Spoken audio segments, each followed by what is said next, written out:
नमस्कार दोस्तों, आपका अपने चैनल जीवन की सच्चाई में स्वागत है। रात का कोई 1 बज रहा था। मेरे पति का मोबाइल बजने लगा।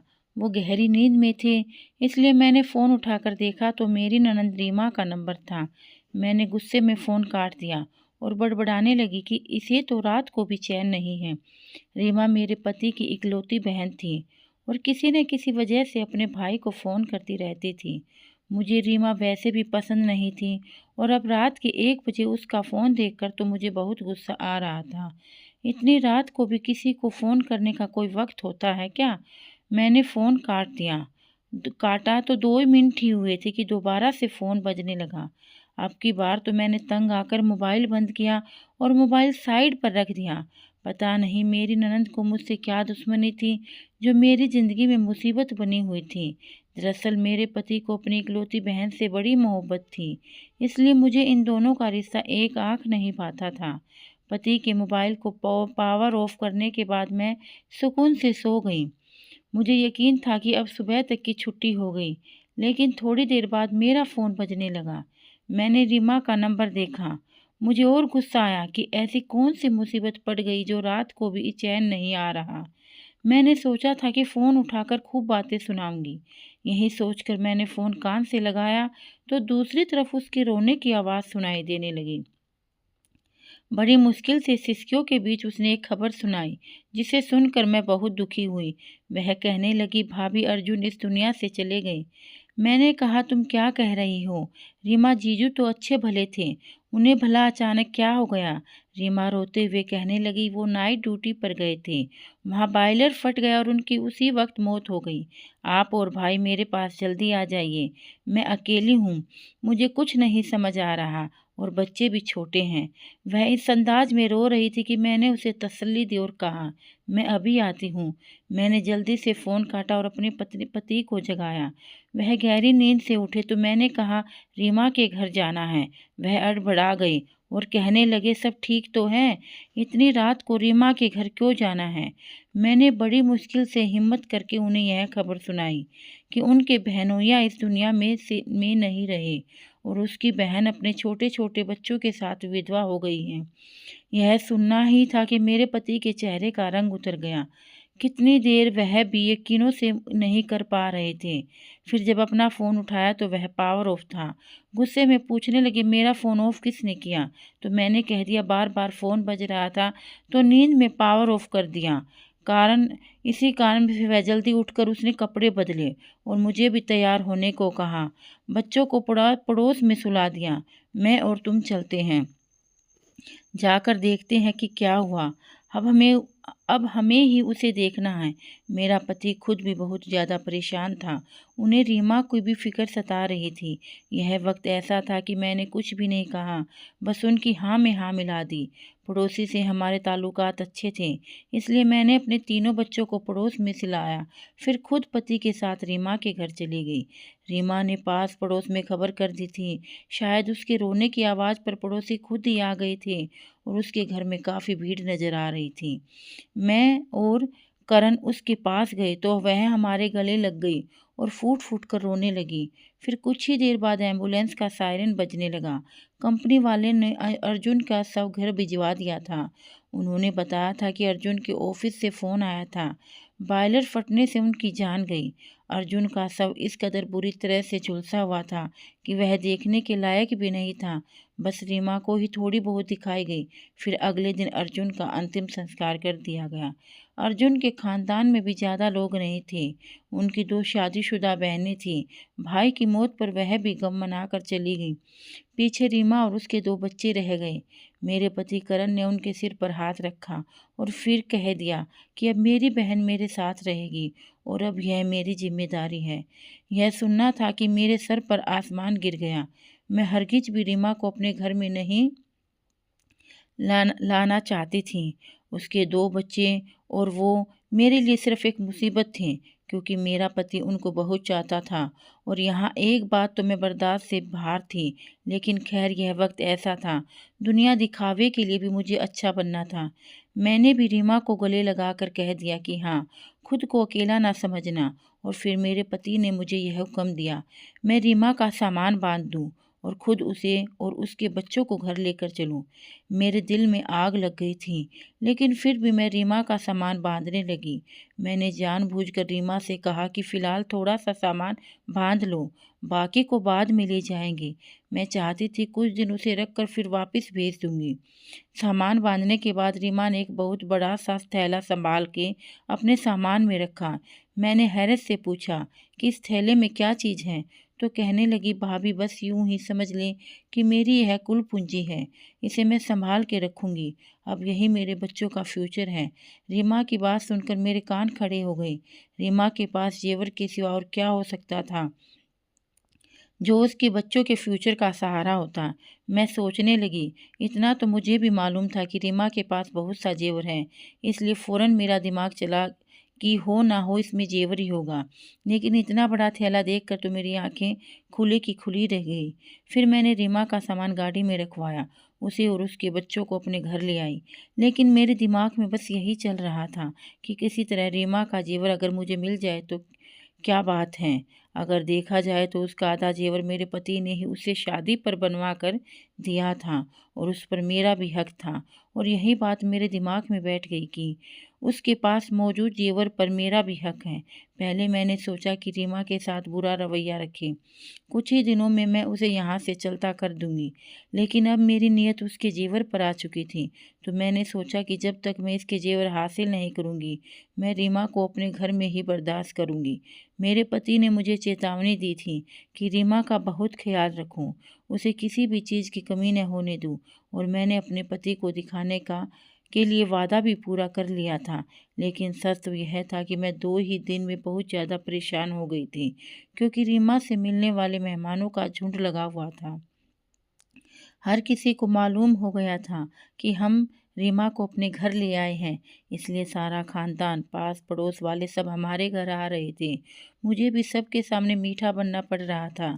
मैं हर किसी के आगे रीमा के साथ बड़ी भलाई करने की कोशिश करती, कभी उसे पानी की पूछती, कभी खाने की। मेहमानों को भी यूं ही जता रही थी कि मुझे रीमा का बहुत ही ख्याल है। हर कोई रीमा से कह रहा था, तुम्हारी तो किस्मत अच्छी है कि भाई भाभी ने तुम्हारे सर पर हाथ रख दिया और दोनों तुम्हारा ख्याल रख रहे हैं। अब अपने बच्चों की खातिर ज़िंदगी में आगे बढ़ो।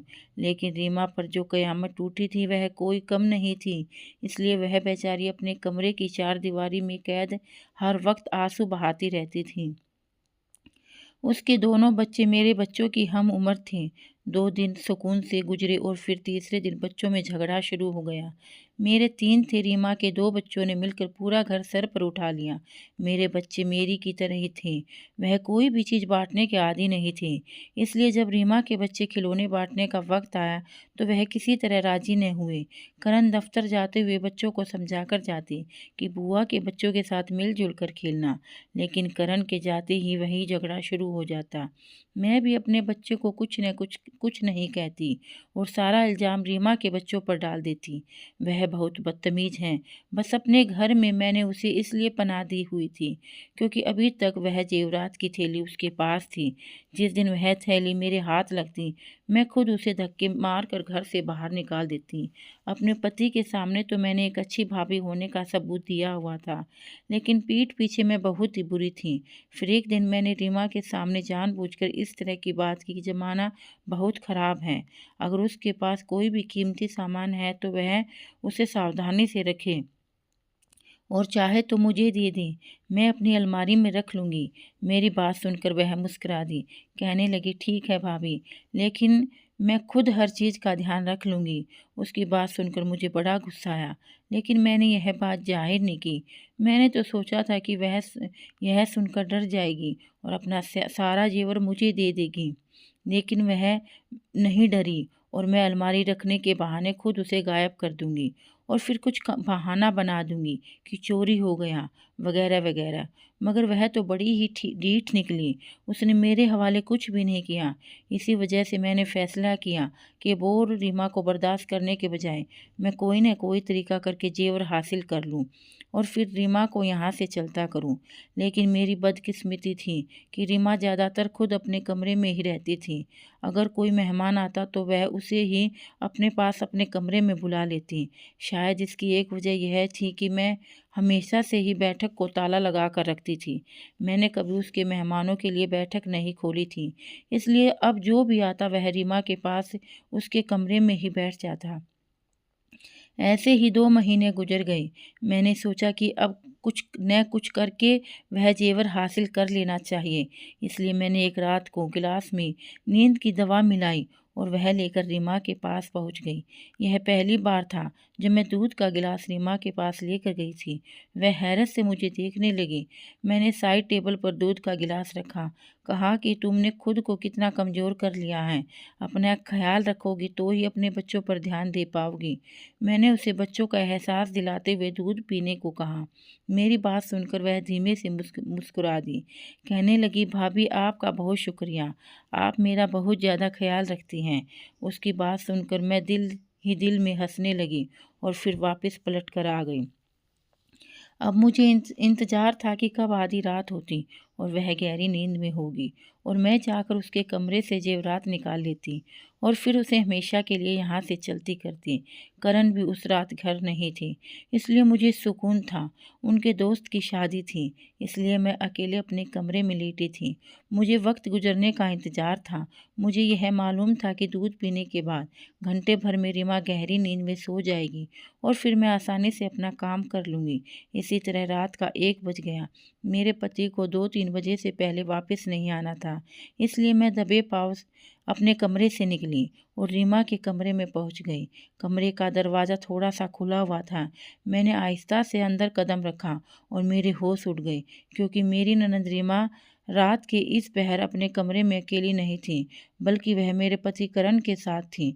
मैं हैरत से हाके फाड़ कर अपने पति को देख रही थी। वह तो शादी में जाने का कहकर घर से निकले थे, तो वह फिर रीमा के साथ उसके कमरे में क्या कर रहे थे। कमरे में मामूली सी रोशनी थी। रीमा के दोनों बच्चे सो रहे थे, शायद इसलिए उसने लाइट नहीं जलाई थी।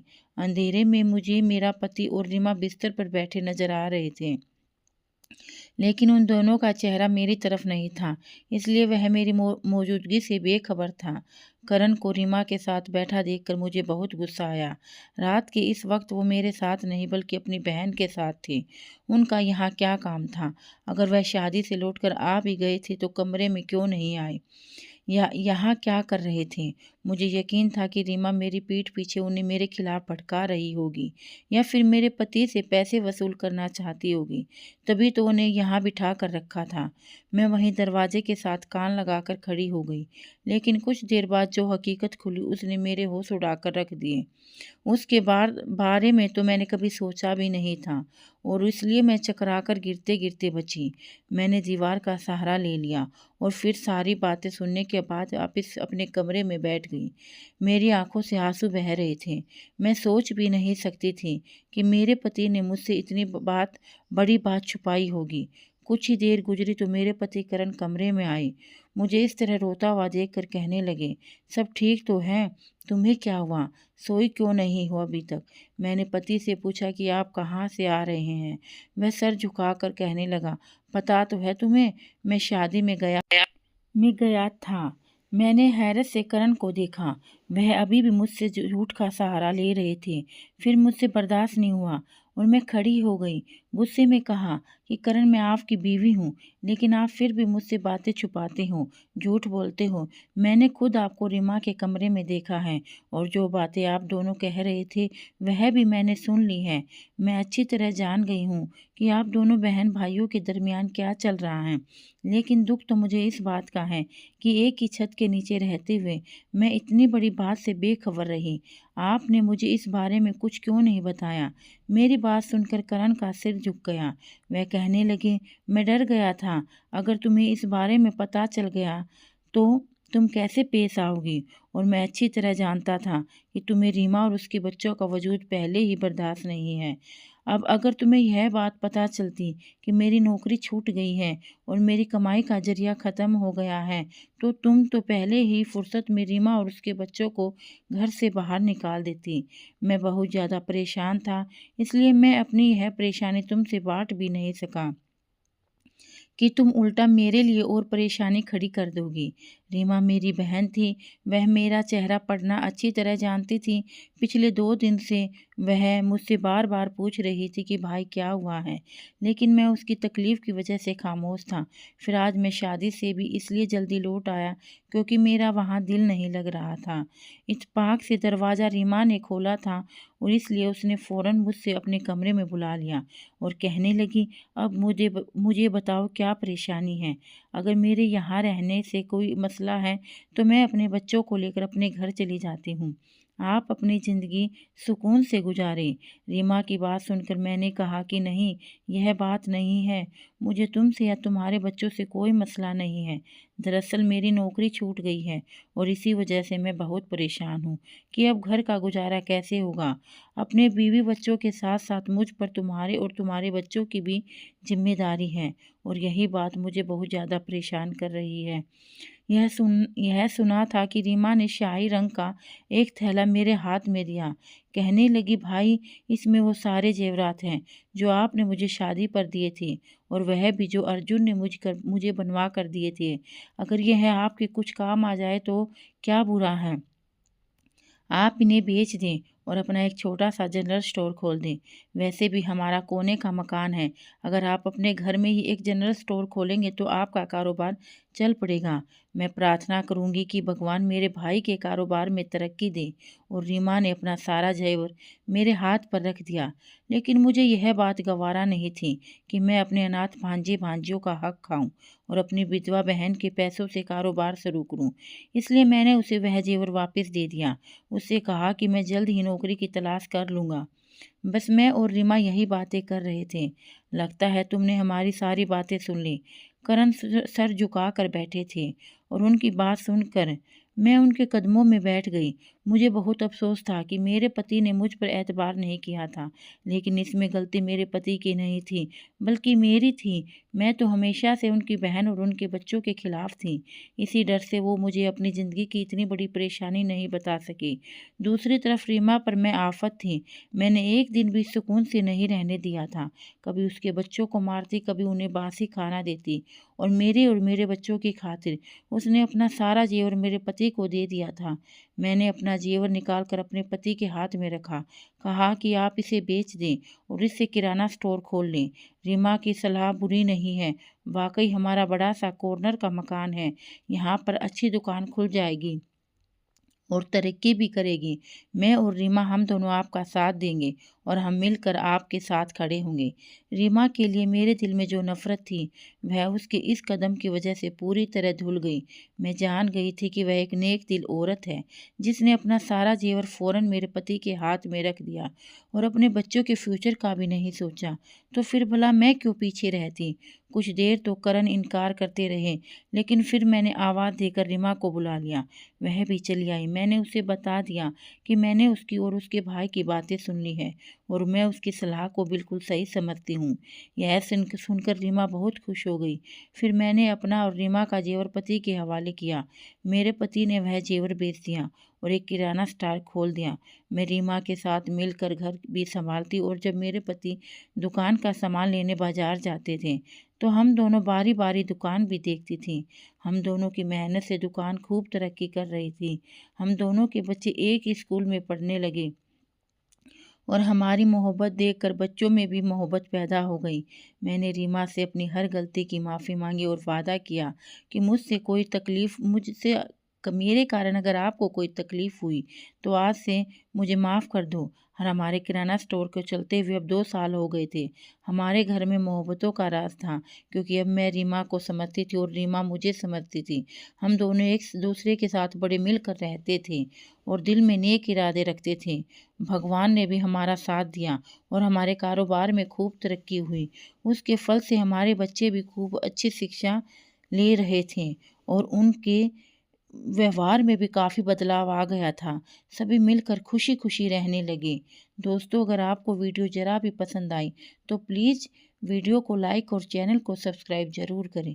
धन्यवाद।